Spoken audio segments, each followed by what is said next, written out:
going on, guys? Kirk here from MotoGear TV. Thank you guys for tuning in once again. And as you guys can see from the title of the video, today we're going to be continuing our install on the Bavsound Ghost Under Seat subwoofer. Really been looking forward to this. It's going to be pretty quick and simple, so let's get started.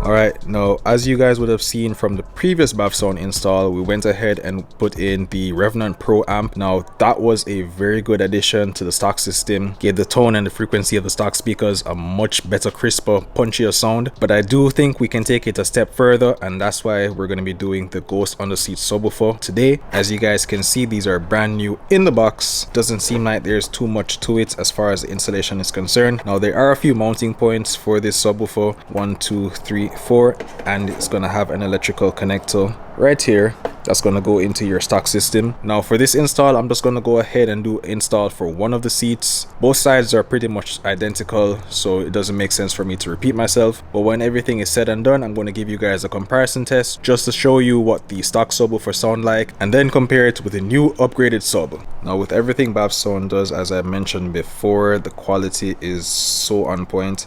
Everything is labeled with their logo, and show you the back of it.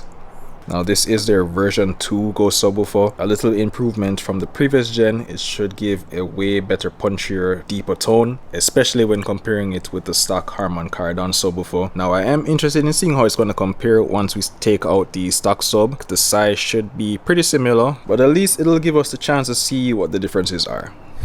Alright, and just as before, we're going to be using the Bavsound Supply Toolkit, which basically gives you everything that you're going to need for the install. Also comes in handy for anything else that you might need to take off on your car. This is going to stay with me in the car at all times. Really nice craftsmanship. Everything does have their logo printed on it. Again, just a really useful toolkit no matter what you're doing. Now there are a few things we're going to be using to remove the stock sub. I'm going to go through them one by one once you start the install. Alright, now just like before, I'm going to be playing a song just so you guys can hear what the stock sub sounds like. And then when we put in the new sub, you guys can see the comparison.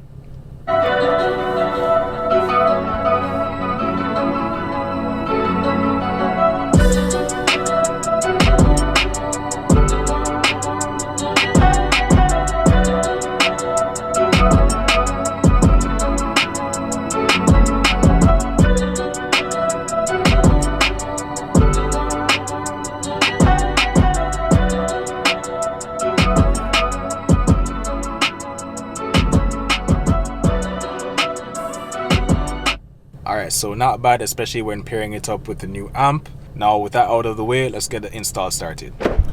Alright, now to get started, it's not super complicated. The first thing you're going to need to do is to unbolt your seat. Basically held in by 4 bolts, 2 on the front, 1 on this side, and then you're going to have 2 on the back. Now these are unbolted using a T50 Torx. Should be pretty simple. Once we unscrew the bolts, I'm going to have to tilt your seat back. There's going to be a casing for the subwoofer housing. This is held in by 4 T20 Torx bolts, and once we unscrew that, we'll be able to have access to the subwoofer. Now the tools you're going to need for this, it's going to be pretty simple. You're going to need your ratchet right here. You're going to need this extension. This is the T50 Torx that you're going to need to unscrew the bolts for the seat.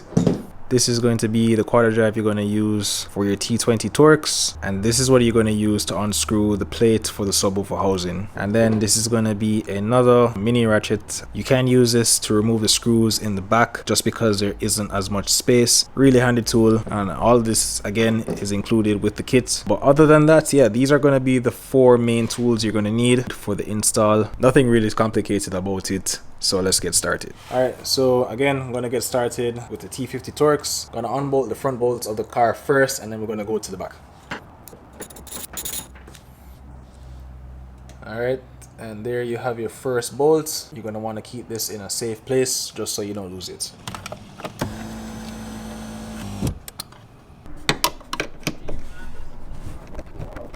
Alright, next up is going to be the plate for the subwoofer. As I mentioned before, You're going to use a T20 Torx to unscrew 4 bolts. 1, 2, 3, and then number 4 is right there. Once we take this off, there's going to be 4 additional bolts that are holding the sub in place. Going to unscrew that as well, and then all you have to do is to disconnect the harness from the sub.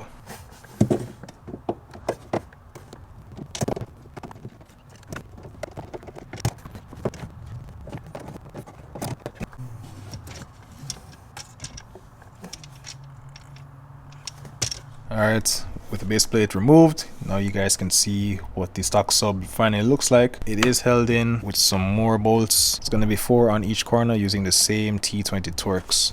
So once we unscrew that, we'll have access to the harness. And then once we pull it out, we can compare it to the Bavsound subwoofer. Now with the screws taken out, all you need to do is to lift this up. Going to have to wiggle it a little bit to get it loose. Now this isn't easy doing it with one hand, but we're trying our best. Okay, now you do want to be very careful because it still is plugged in. Now you definitely want to take your time, especially when removing this. You don't want to snag the harness. Last step is just going to be to remove the harness from the sub, and once that's done, you can take it out.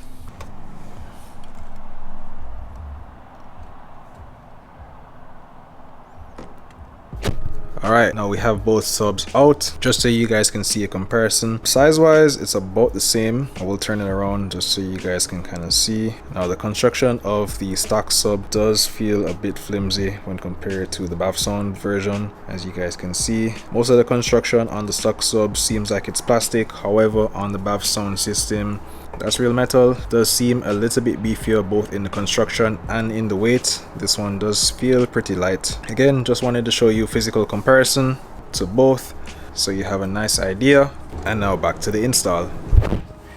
Alright, now the reinstallation is pretty much going to be the same deal. You're going to want to make sure that you plug in the harness correctly and then screw in the 4 bolts. Once that is done, you're going to put back on the top base plate, bolt the seat back in, and then you're good to go.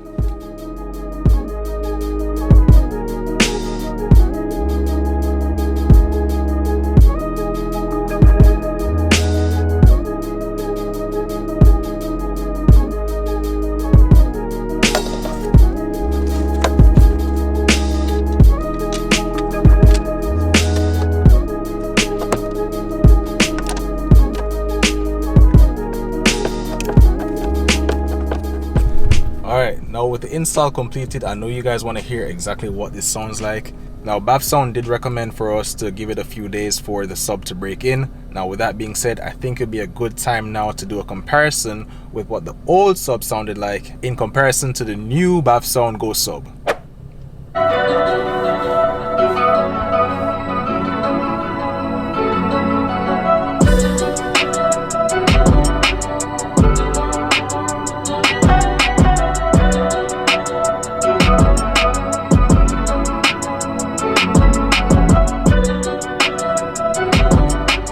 Alright, now let's hear what the new Go sub sounds like.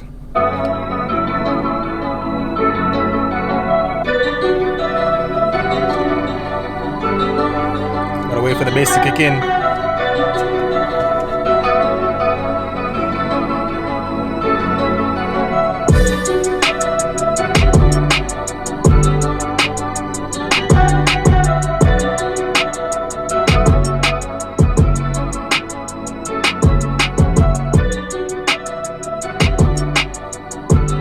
Punch.